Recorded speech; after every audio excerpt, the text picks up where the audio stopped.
Yeah, Megan, I can do the introductions, right? Yeah. Okay, so welcome everybody to Megan's PhD defense. I see that we have all the committees here, and we also have some guests joining. Thank you for coming. So for the PhD thesis dissertation has titled Modeling, System Identification, and Parameter Estimation for Hydroelectric Power Plants and Electrified Aircraft. And I am Luigi Manfredi, I am Megan's supervisor. And with us is Dr. Xavier Bombois, who is a research director at the French Center for Scientific Research. He is also a supervisor. I want to thank him for joining me in the effort to support thesis, developing her thesis and her work, and hosting her in France for a couple of times, thanks to the Chateaubriand scholarship and his support.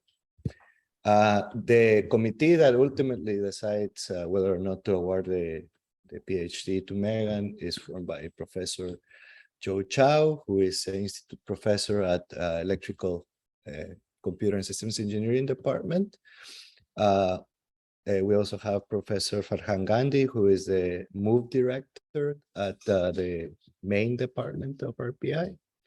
And finally, we have Professor Agun Julius, who is also professor at the Electrical Computer Systems Engineering Department. The procedure for the defense is as follows. Megan will have a presentation for about an hour. After that is finished, the audience the people that is not in the committee can ask some questions, as well as the committee can ask some public questions. After those questions are finished, we will ask everybody to leave, and then we will the committee will have a question and answer session with Megan, after which we will ask Megan to leave, and as the committee will deliberate whether or not to award a PhD degree to Megan. And finally, we will ask Megan to come back to give her the decision. Okay, so just as a reminder, please keep your sound off so that you don't interrupt Megan during her presentation. And thank you for coming.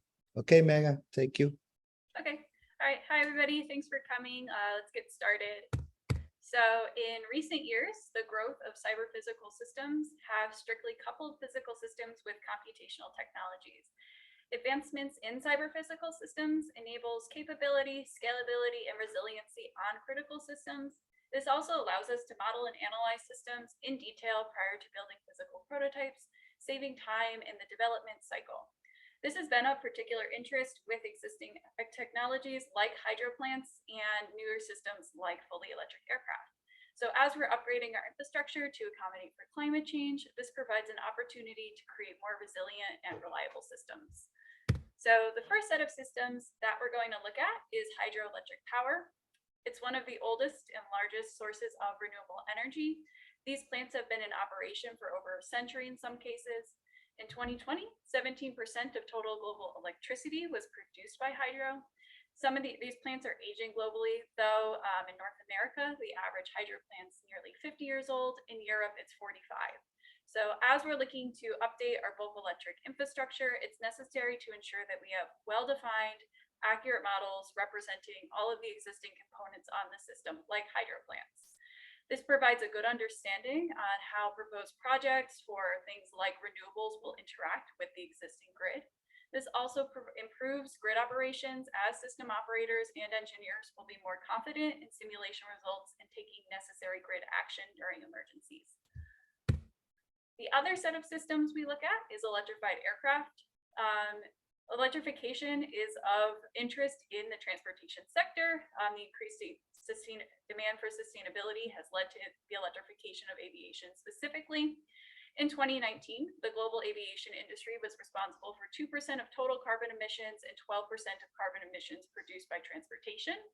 The electrification of aircraft is also interested in diversifying transportation.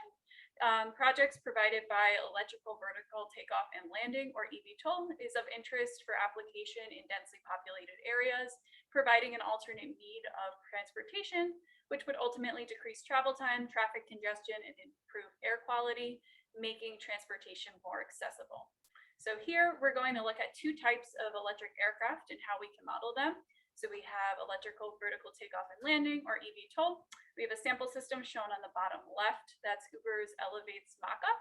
And then on the right, we have fixed wing aircraft, which we study with the Cheetah case study. So what we're doing is we're studying 3 different systems at varying stages of development to determine how our modeling approach changes and the different ways we can analyze them given the amount of data that we have from the physical system and the extent to which we have physical prototypes for. So first, we look at hydro plants. We want to model, simulate, and validate these plants using measurement data obtained from multiple operating conditions of the plant. In this case, we represent our system with both standard and user-defined transfer function models. We have data that was obtained from various operational states at different points in our plant's life cycle. Then we look at eVTOL systems, where we're focused on now developing multi-domain models with varying levels of detail so we can perform a broad range of trade studies. In this case, we now are creating physics-based models with multiple levels of fidelity, and we have less operational data available to us. And then finally, we study fixed wing aircraft. So here we're studying a system with multi-domain models for a novel power delivery system concept. The physical system doesn't exist yet in this case, so we don't have any measurements available. Instead, we're depending on pre-existing research to create multi-domain physics-based models to integrate with one another. So we're going from a more established system with hydro plants all the way down to a novel and conceptual system where system requirements are not well defined yet with electrified aircraft. So first, we look at hydro plants. In power systems, simulation-based studies are indispensable in determining the best practices. For the case of hydro plants, these plants are either providing vital electricity to the grid or they're getting paid for the power they're producing. So they don't want to go offline, and opportunities are limited for testing the physical system. Instead, it's necessary that we have accurate dynamic models and components for our system. Our plant characteristics change over time because many of these plants are aging and upwards of like 50 years old, causing degradation of components, ultimately creating a mismatch between our cyber model and our physical system. Here, we study 3 different scenarios for model validation and parameter estimation for our hydro plants. So we have fault data, commissioning test data, and simulation data that we're using to study, where we're focused on understanding how we can validate and identify models for our system in a system where we have a lot of data available, and understanding what limitations exist in validating and identifying our components. So we split this up into 3 cases. First, we use fault data to calculate parameters in our model. We have an unknown disturbance in this case. Then we use commissioning test data to validate our model and calculate the parameters. We have a known input. And then we finally consider a case where our model is no longer a valid representation of the system, and we develop a test to re-identify our model with a known input. So first, we look at the case where we use fault data. We study the Itaipu hydroelectric plant. It's located on the river between Brazil and Paraguay. Each generator in the Itaipu plant can produce up to 700 megawatts, which is enough to supply power to a city of 1.5 million people. So this is a large plant where we wouldn't have a prototype available to do independent testing. So in this study, we have measurements that were collected during grid disturbances measured at the point of connection between our generator and the rest of the system, otherwise known as the terminal bus of our machine. Here we're studying how we can estimate the parameters of 2 sets of models. So we have our user-defined models, which were provided to us by Itaipu's engineers. These have functionality specific to our plant's behavior, and it's essentially a custom model. And then we have standard models that were defined by the IEEE standard. These are more of a generalized dynamic model to represent the system. And these models are popularly used in different power system analysis programs. So here we have on the bottom our Itaipu system. It consists of our generator and all of the controllers for the plant.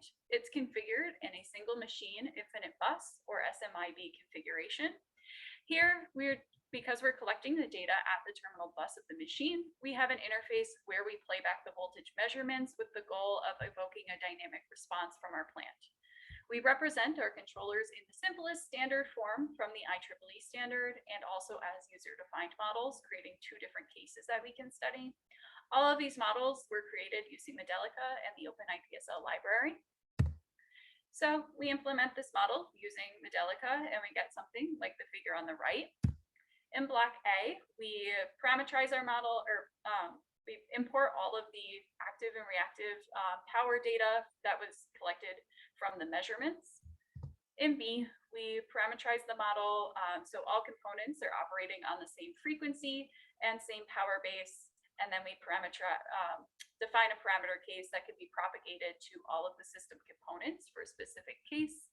Inside of this magenta block, we define all of the parameters for our plant model.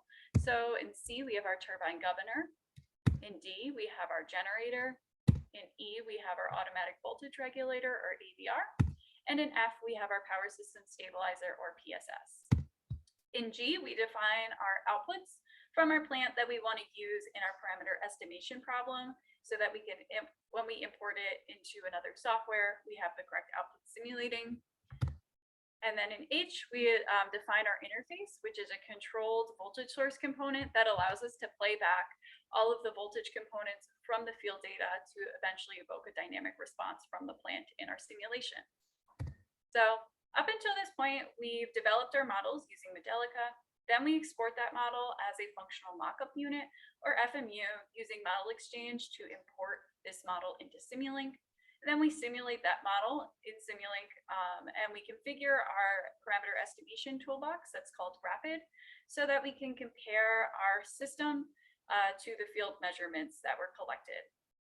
And then we use that toolbox to calibrate the parameters of our machine, AVR, PSS, and turbine governor sequentially. So what I mean by this is we first will calibrate our generator, then we'll use our generator's calibration results to then calibrate the AVR and generator.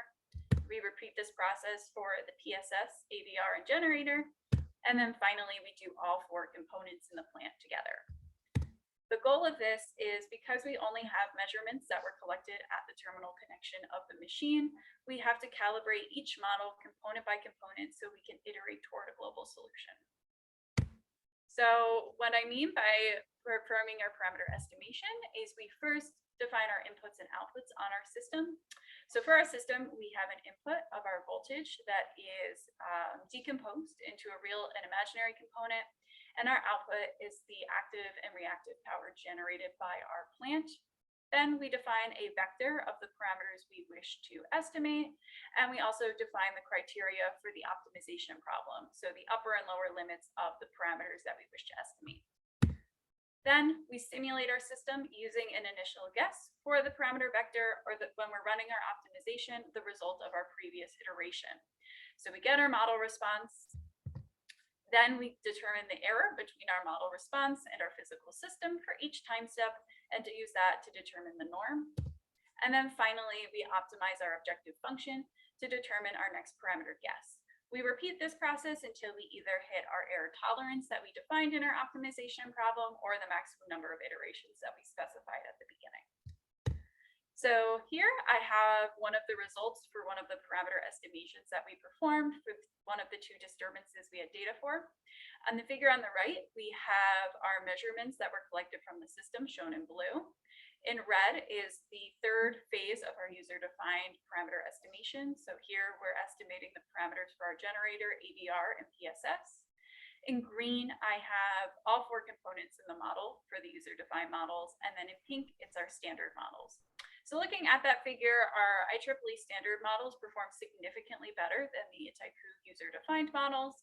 Our standard models have a lower Euclidean norm error compared to our user-defined models. Also, by adding a turbine governor model, here looking at phase D, this green line, we have an overcorrection in reactive power after our fault that was applied to our plant. These same results were seen using a different calibration method that was developed by Itaipu's engineers, giving us reason to believe that there's an error in the model. So this study raises the importance of model validation and maintenance. Prior to performing parameter calibration, we expected our user-defined models would produce much better results than the standard models. Our Itaipu plant control models were likely defined in the early 90s prior to any standard control models. There may have been changes in the model and physical system over time since its creation, but it hasn't been reflected in the models, and some parameters might not be fully identifiable for the data used. This also raises the importance of having reusable and replaceable models, which serves as a foundation for the development of other systems like electrified aircraft. Our IEEE models might be more simple, but they have a broader application scope that can capture dynamics with better accuracy, and this will be maintained and reused among many models. So next, we move to using commissioning test data to validate our model. Here, we have a known input. So now we're considering the case of the Mostar hydroelectric plant. It's located in Bosnia. We have measurements that were collected during the commissioning of a 30 MVA, a generator that was measured at all of the intermediate points between components. So compared to our Itaipu case, we now do not have user-defined models available to us. The engineers at Mostar studied the system with IEEE standard models. We also have much more rich data available. In our Itaipu case, we were only collecting data at the terminal connection of the plant to the rest of the system. Now we have data between the components, measured between the components. So here we're focused on how we can use this data to validate our models individually. So here on the bottom, we have our Mostar plant. It consists of 3 components. We have our generator, our automatic voltage regulator, and our power system stabilizer. We don't have measurements available to validate our governor, so we assume that our mechanical input to our generator is constant. Instead of playing back a voltage measurement at the terminal point of the terminal bus of the plant, we're now applying a step voltage to excite the plant here, feeding back from the terminal voltage of the generator into the AVR. And all of our models have a defined structure where we know the parameters. So when we have to re-identify this plant in case 3, we already know the model structure. So we have measurements that were collected between all of the components, and then we have to now set up the individual validation problems for each component. So first, we have our AVR. It's our voltage regulator that regulates the voltage of our generator subject to the error between our plant's operating voltage and a reference voltage. So we represent our AVR using this model here. We define our inputs of our AVR as our voltage terminal measurement, our PSS signal, and our generator's field current. And then our output is our generator's field voltage. Here, we're treating this reference voltage as a constant value, so we're not using it as an input. Next, we then validate our generator model. So our generator has both the electrical and mechanical behavior represented. We use the same sort of generator model that we did with Itaipu.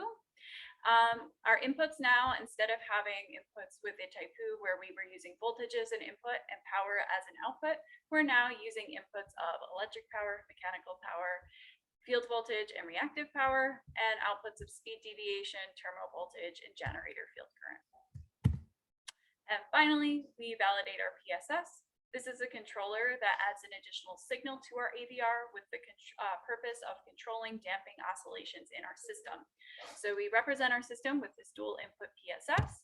It has inputs of speed deviation and electric power and an output of the PSS signal that's then fed back to the AVR. So next, we then validate all of our components.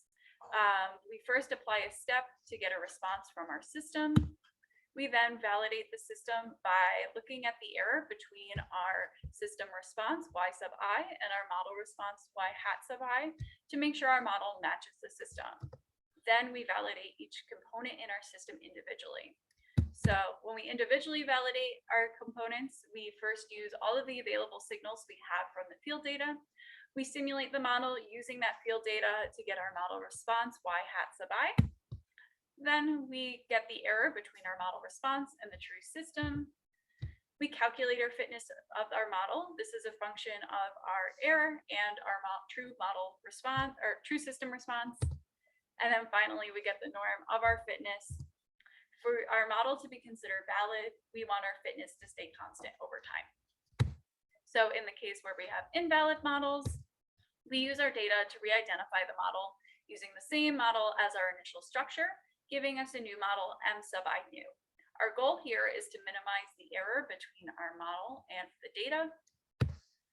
When our model fitness is not sufficiently high or decreasing over time, we consider our model to be invalid. So we re-identify our model using optimization algorithms like we did with the Type-2 case to estimate new parameters, and then we re-simulate our model to validate it again. So we get our new model response y hat sub I new. We then calculate the error between our re-identified model and our true system, and we check to see if our fitness in our model has improved. So first, we look at the validation of our components using the commissioning test data. For our AVR on the figure on the right, we validate the output for our field voltage. In black, we have our true system response. In red, we have our model response. Our model has a fitness of 98%, and we consider this component valid. We repeat this process with the generator, so we use the field data as an input to our model. We then compare our model response to the system, and for all outputs that we considered, our model fitness is over 99%. So we consider now our generator valid. And then finally, we validate our PSS. So we have our inputs, we simulate the model, compare the outputs again for our PSS, and we get a fitness of 97% on our PSS model. So we consider all of our models valid, and next we'll consider the case where we have an invalid model and then we re-identify it with a known input. So now we're going to look at the MOSTAR system. We're going to use our system as a simulator to study the effect of changes on the plant and understand how we can re-identify the plant model.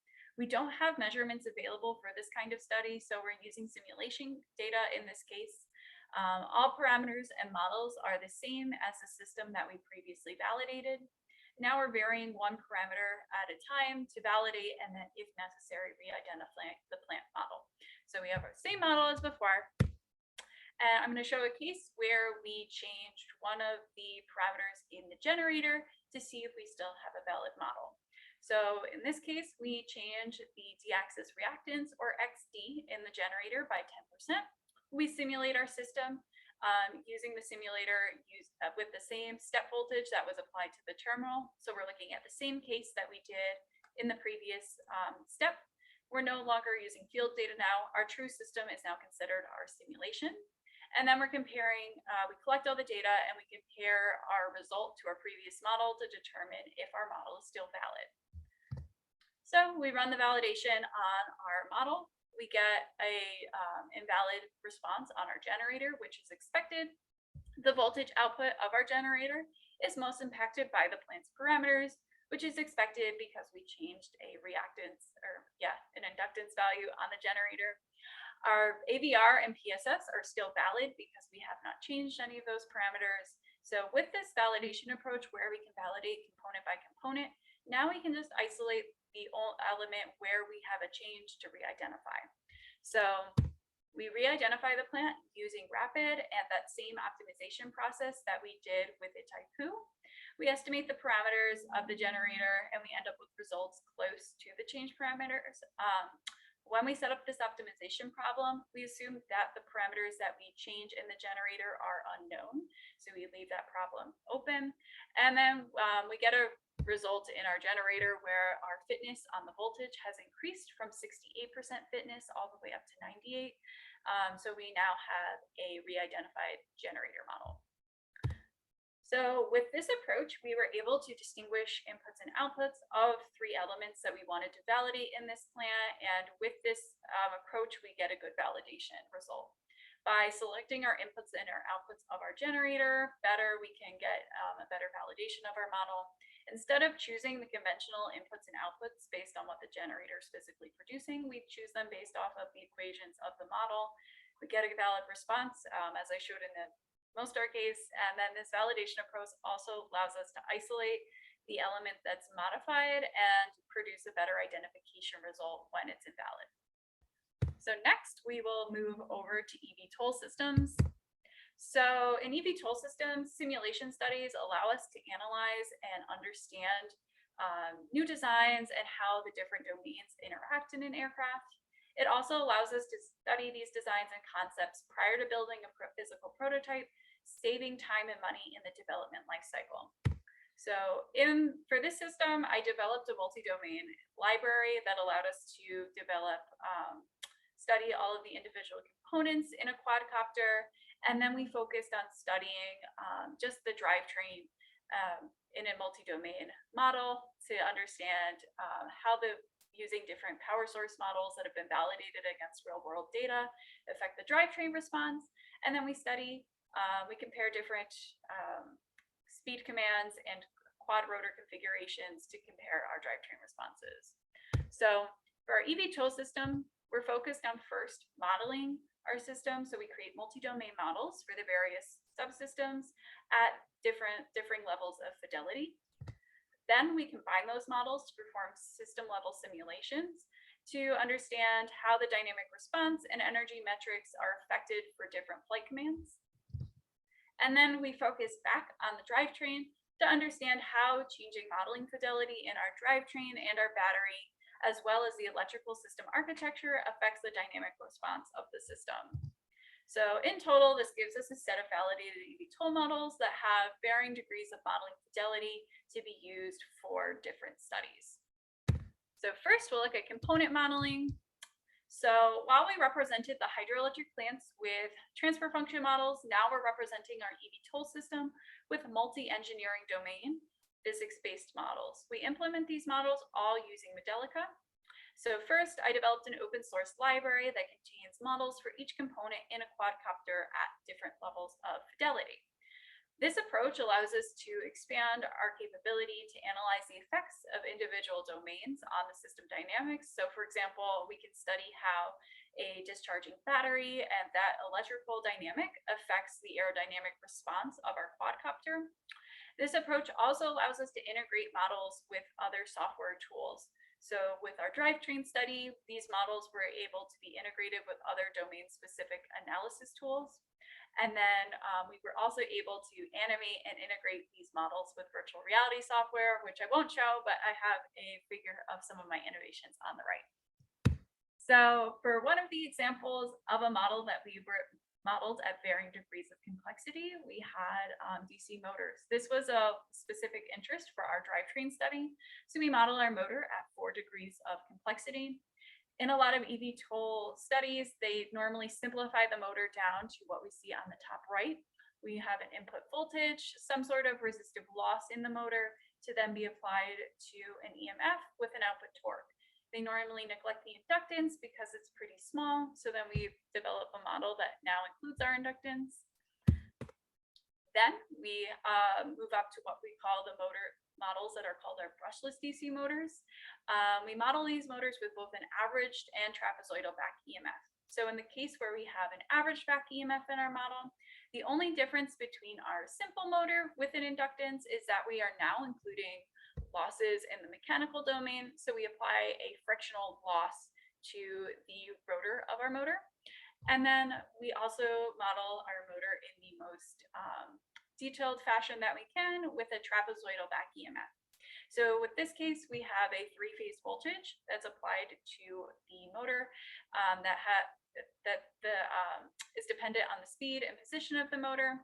We get this switching response. This is caused by having switched power electronics attached to our motor.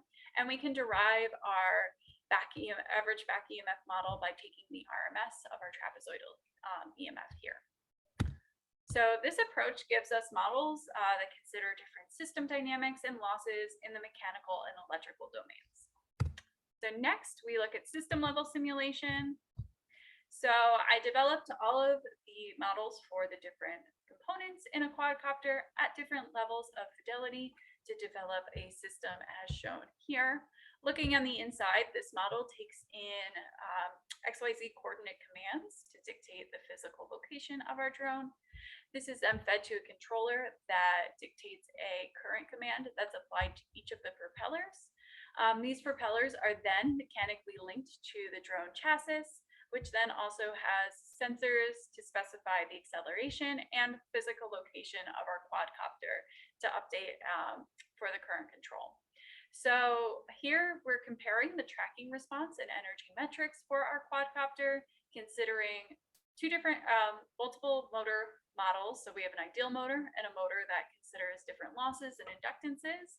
We look at 3 different systems for our battery. So we have an ideal power system, a power system with our battery, and then on the figure on the right, I have our most complex case where we have a battery that has a converter that can step down and provide power to the individual sensors in our motor. We also consider 2 applications for the drone. So we study it with and without a payload. This results in 8 different cases we consider for our system level simulations. So for the example that I showed, we apply a 1 meter per second ramp to the Z coordinate to ramp our drone up to a height of 5 meters and hover. We then plot the XYZ response where we can measure the overshoot of our drone, our steady state error, and the motor consumed by the quadcopter in the different flight phases and over the total length of the simulation. We test our model at 4 levels of complexity under 2 loading conditions. So here I have the results from those 8 different tests. First, we'll compare the power consumption for our different quadcopter model variants. So our system first consumes 3 times more power when we use an ideal motor than when we use a DC motor. So looking at the difference between case 1 and case 2, this is because our ideal models assume that any current demand can be satisfied. When we attach a 3 kilogram payload, we want to consider a realistic application for our quadcopter. The addition of this payload leads to a power increase of approximately 2,000 watts. So comparing case 2 to 6, 3 to 7, or 4 to 8, this kind of case shows that we would limit our potential flight duration or have to increase our power requirements, hence increasing the weight and adding value to having multi-domain models to consider these effects. Then we look at the tracking response of our different quadcopter model variants. When we use a DC permanent magnet motor, we have a more damped dynamic response than our ideal motors. This is because our ideal motors do not have any inductances, resulting in an underdamped response. When we have no payload attached to our airframe, all of our motors have comparable steady state error, so we know all of these motors then dynamically perform basically the same. So these studies show that it's necessary to have more detailed electrical component models so we can better approximate power requirements. So now we'll look at how these multi-domain behaviors also affect other characteristics in the system applied to a drivetrain study. So next we look at studying a drivetrain with multiple levels of fidelity and with different electrical system configurations to understand how it affects the dynamic response of our system. So here I have our drivetrain that we developed. We developed it with the Modelica library with the goal of understanding how having multi-domain models affects system dynamics and other characteristics in the system. So we have our drivetrain model here on the right. It consists of a controller. This controller takes an input signal of a speed reference command, and then we then produces a pulse width modulation that then is applied to the converter to control the duty cycle of our converter. This converter is electrically coupled to both our battery and our motor, and then our motor is mechanically coupled to the aerodynamics of the machine by producing a torque and a speed output. So here we're considering the multi-domain effects for the electrical behavior, mechanical behavior, and control behavior of our system. We consider this system with different model variants. So for the specific subsystems, in the case I'm going to show in my presentation, we consider our battery at 3 different levels of modeling fidelity. So we use an ideal power source where we assume we have a constant voltage. Then we use a lithium-ion battery that's been validated against real-world data. This is at both full charge and 30% charge. We have 4 different model variants for our motor models that I showed in part 1. And then with our converter models, we both have average power electronics and switch power electronics. So we developed this drivetrain model using all of the models from the previous section. This drivetrain is scaled from a 1,200-pound quadcopter used at Moo. The motor parameters were taken from a 12-kilowatt Hacker motor. So both the electrical and aerodynamic components are modeled in this case. Here we're focusing only on the electrical part. We're coupling our model to an aerodynamic model that was produced by our collaborators at Moo. So I'm first going to show a case where we consider our quadcopter with 2 levels, 2 different configurations of our electrical system. So first we consider a case where we have a centralized battery. We want to observe how the loads of our drivetrain architectures work during maneuvering flight by applying different pitch and heave maneuvers. So all of the drivetrains in the system are connected to the same battery. We configure our battery for 3 different cases. We first apply a 60-volt source where the battery is always at 60 volts for the entire simulation. And then we start this simulation we apply this maneuver at the beginning of a mission for a fully charged battery, and then at the end of a mission for a battery that's at 30% charge. So we have a brushless DC motor that's used for all of our motors. This is the case with an average back EMF. The switching behavior from our trapezoidal motor isn't necessary in the study.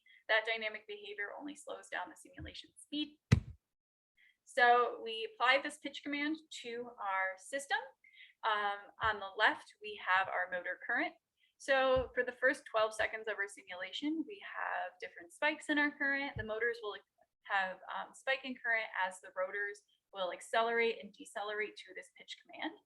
Because all of these motors are connected to the same battery, these current spikes observed by the motors cancel each other out. So the only change that we see in our battery current is due to the steady discharge of our battery. This same behavior holds in roll and yaw. And the other thing I wanted to point out is because we're changing our model variance for our battery, our average current draw will vary depending on our battery's voltage as expected. So in the case where we have a constant 60-volt source, we have a much lower current draw than the case where we have a centralized battery at 30% charge. We have a much higher average current draw. This shows that having a more detailed battery model will help in system sizing and determining limiting maneuvers. Next, we separate that centralized battery, divide it into the capacity into 4, and now each drivetrain has its own battery. So now we're making everything completely independent and considering a case for a distributed architecture. We consider the same 3 battery cases as before. So ideal, full battery, 30% battery. We apply that same pitch doublet that we did in the previous case. We get the same current draw from each of the motors like we did in the previous case. However, because all of the motors are independent from one another, they don't cancel each other out from the point of view from the battery. This results in larger current draw. So when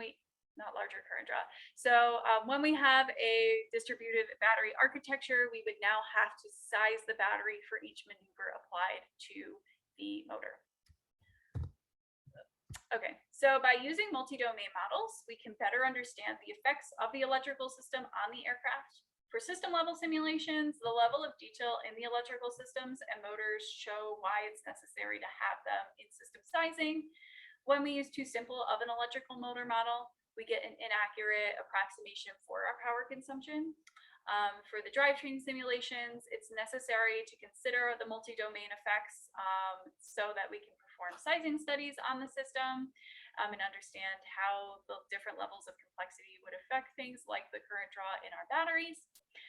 These models were also designed to be integrated with other software tools for expanded analysis on the system. So in our drivetrain studies, we were able to couple our model to a toolbox in MATLAB that simulates just the aerodynamics on the system.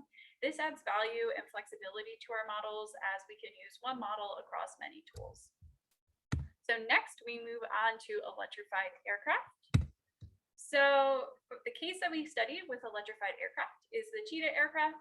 It's a NASA ULI that's focused on exploring future technologies in aircraft electrification. So in the Cheetah aircraft, all of the components are designed to be cryogenically cooled. It's a system that is powered by both a combination of batteries and hydrogen fuel cells. So at RPI, our group was focused on modeling all of the subsystems in a multi-domain manner. So we consider the electrical behavior, the thermal behavior, mechanical behavior, and control behavior of all of the components in the system. All of these models were developed using the Metallica programming language. So up to this point, we've studied how we can model a well-established system like a hydro plant, and a system is still undergoing development with limited prototypes available, like eVTOL. So now we're going to consider a novel system with electrical aircraft. So this system's in early design stages where we don't have the physical prototype or measurements available. So we have 3 tasks that we want to study with our aircraft. First, we define a system architecture, which I'm not going to show for brevity. And then we develop multi-domain components for all of the subsystems in our architecture. And then we use those components to integrate them and perform trait studies on our system. So we're focused on understanding how individual subsystems affect one another and understanding how we can size components to mitigate the failure of other components in an aircraft. So I'll skip ahead to multi-domain component modeling. For the example I'm going to show, we are studying the high temperature superconducting or HTS transmission lines. These are novel components to be considered in aircraft. These are all cryogenically cooled. So the benefits of using a cryogenically cooled line would be that it has a lighter component weight, and because under cryogenic operation, they have nearly 0 resistance, they have reduced I²R losses on the system. So since we're using cryogenic cooling, we're introducing a new failure point on the system. The HTS system is undergoing development, so we're relying on previous experiments and research to develop our multi-domain models. Prior to building any physical prototype, it's necessary to understand how this line will interact with other components of the system to save time, be safer, and save money. So our HTS line is represented by an electrical coaxial cable model. So this pi line model right here, it has blue connections to represent the electrical connection to the rest of the system. With a thermal model encapsulated, this line is encapsulated by this red box here that dictates the temperature and heat flow on the line. So all of the resistances in the line are dependent on the surface temperature of our line and the cooling bath temperature.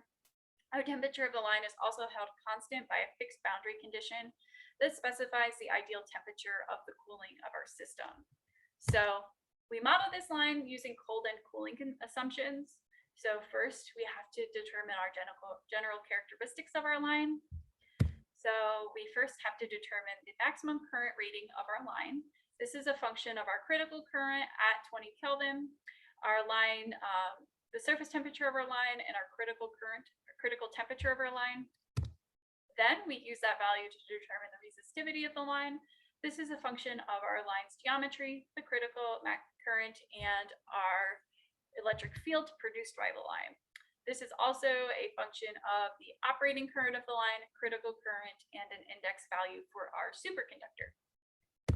Then we define all of the parameters in our electrical domain. So we defined our general parameters of our system. Now we can parameterize our pi line resistance, pi line inductance, and our pi line capacitance. We assume all of the current leads in the resistances have a constant value for this model. So first, our pi line resistance is a function of current flowing through the cable, critical current, and an index value for our superconductor. Our pi line inductance is a function of permeability of our cable and the cable's geometry. And for the pi line capacitance, this is a function of our permittivity of our cable and our cable's geometry. So we parameterize our electrical domain, and we have to now consider the thermal portion of our model. So we want to study our HTS line with different cryogenic cooling media to justify the use of liquid hydrogen in aircraft applications. So we're going to study this model under liquid hydrogen, nitrogen, and hydrogen gas. Each cooling media has a different heat transfer and quench characteristic, so we developed 3 independent models to represent the thermal domain.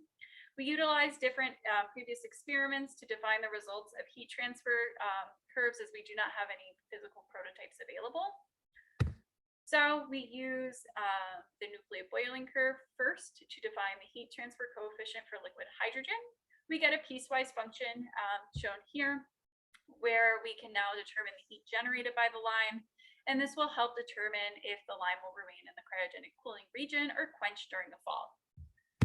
We repeat this process for liquid nitrogen. We look at the nuclear boiling curve for liquid nitrogen, get this piecewise function to determine the heat generated by the line when we're cooling using liquid nitrogen. For liquid cooling, the temperature of our line will be uniform at all points of surface on the cable because it's submerged in a cooling bath. So first, we have to determine our temperature difference between our cable and our cooling media, which is delta T rho. This is a function of our resistivity of our cable, our critical current of our cable's geometry, and that heat transfer coefficient that I showed in the previous 2 slides. Then we also have to consider the heat generated by cold end cooling of our cable. This is a function of our cooling bath temperature, the cable geometry, and our heat transfer coefficient. And then we multiply delta T rho by our heat transfer coefficient, add that to our cold end cooling heat generation to get the total heat flow generated by our cable. Because we're also considering hydrogen gas, we have to add in a couple extra functions when we use gas cooling on our cable. So when we cool with a gas cryogen, the gas will enter one end of the cable and heat up gradually along the entire length of the cable. So we have to consider that effect. The previous equations will still apply, but now we also have to determine the temperature at a specific point on the cable as a function of distance.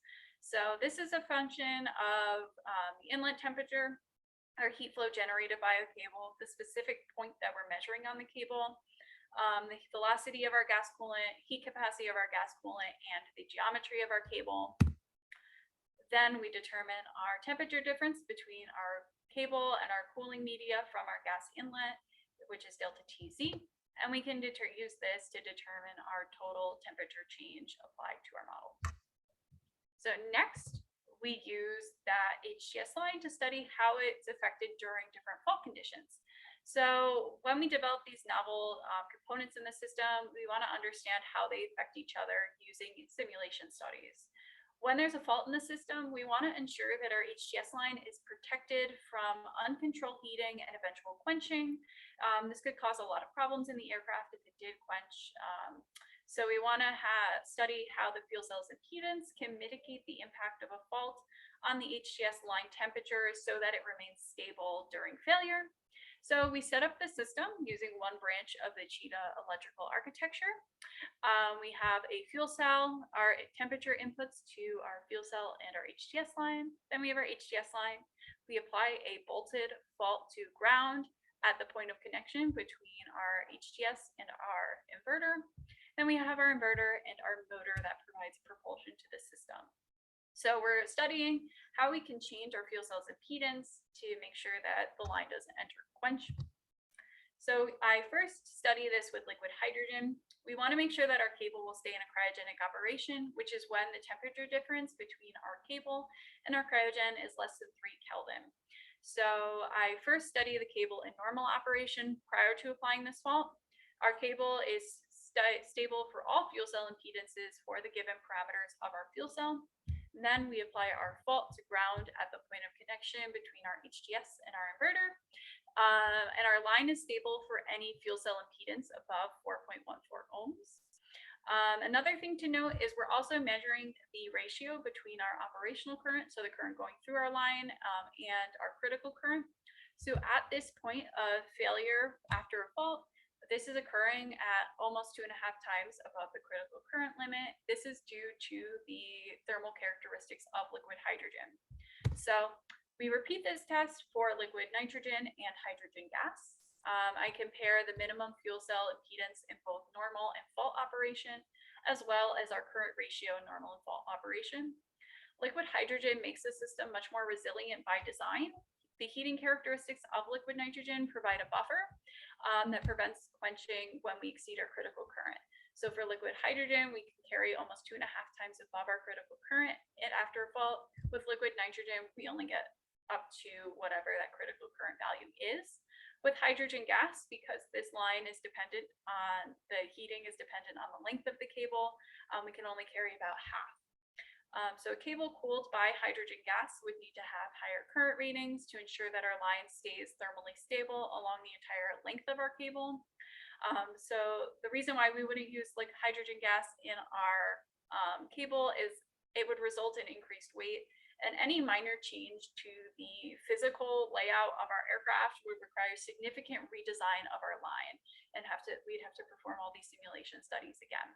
So liquid hydrogen is by far the best in this case, since it can remain stable at any value in normal operation, and it has that buffer that makes it a more viable choice than liquid nitrogen.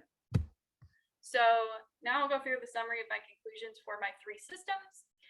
So going back to our original goal with hydroelectric plants, we were focused on creating a valid model for our hydro plant, understanding how we can validate these models for measurement data at multiple operation conditions for our plant, and then re-identifying our model and validating our model when it's no longer an accurate representation of our system. So we validated and estimated our parameters for the plant. Using a classical approach to plant validation wasn't adequate. Instead, we defined a new validation problem where we could individually validate our plant components. Using this new validation method, we could re-identify only the invalid components. This saves time in the validation process and reduces the chance of error. And the results of our fault measurement study highlight the importance of model maintenance. Our user-defined models were no longer a valid representation of our system and had not been updated over time. So next, looking at eVTOL systems, we were trying to model all of the components in our eVTOL system, considering multiple engineering domains and multiple levels of modeling fidelity. Then we wanted to understand how that modeling detail affects our dynamic response and energy metrics for different flight commands, and how changing modeling fidelity in our drivetrain and battery configuration affects our dynamic response of our system. So we were able to create physics-based multi-domain models to understand how the modeling fidelity affects our dynamic response of our eVTOL. We also created versatile, reusable models that could be coupled to other software tools for expanded simulation and analysis capability. So in the drivetrain study, we coupled our Modelica drivetrain to a MATLAB toolbox that's specialized in simulating the aerodynamics. This adds value to our models since it allows us to integrate our models with other research groups' tools without significantly restructuring the model, expanding capability and analysis capability for these systems. And then finally, we have fully electric aircraft, where we wanted to define a system architecture for fully electric aircraft. Using that architecture, understand how we can create multi-domain models for all of the subsystems in our aircraft, and then use those components to conduct trait studies to understand how they affect each other and how we can use the components to mitigate failure of other subsystems in our aircraft. So first, we determine a system architecture for our aircraft, considering weight, loss, reliability in both the thermal and electrical domain. Then we use that foundation that the eVTOL studies provide to define our novel system, considering the requirements of individual engineering specialties. Then we create multi-domain models representing novel components to be simulated in the electrical system architecture. We're utilizing previous experiments and results to define our heat transfer curves since we didn't have any physical prototype available. And then we use these models to conduct trait studies to aid in the sizing of components, like I showed in the fault study for our HTS line. And then for each of these systems in the future, with hydroelectric plants, I'd like to work on identifying some of the specific parameters in our generator. When we were looking at validating and re-identifying some of the plant parameters, some are identifiable for the plants applied. So we're working on designing input signals for re-identification of those parameters. With eVTOL systems, we've studied our system in the electrical and mechanical domain, and now we want to expand this into the thermal domain. So we would study the battery and our power system, looking at the effects of different operating temperatures, and closely design on the dynamics of the system and energy metrics. And then with electric aircraft, we have a good foundation with our initial modeling effort and trait studies to provide for the future development of aircraft systems. So we're focused on developing more detailed subsystems that haven't been clearly defined as the technology becomes available in the future. And then with the development of these subsystems, we can continue our trait studies as more system requirements become available from other research groups. Okay, so I'm done. That's all I have. I wanted to thank my committee and my advisors, Luigi and Xavier, all of my lab members and everybody who's collaborated with me to get me up to this point. I also have a bunch of family and friends, and I have my own personal watch party in my living room with me right now. So thanks guys for showing up. Yeah, that's all I have. I think I hit the full hour. Well, thank you. I don't see my face, but that's okay. Well, thank you very much, Meaghan, for the presentation. Let's now open the room for questions.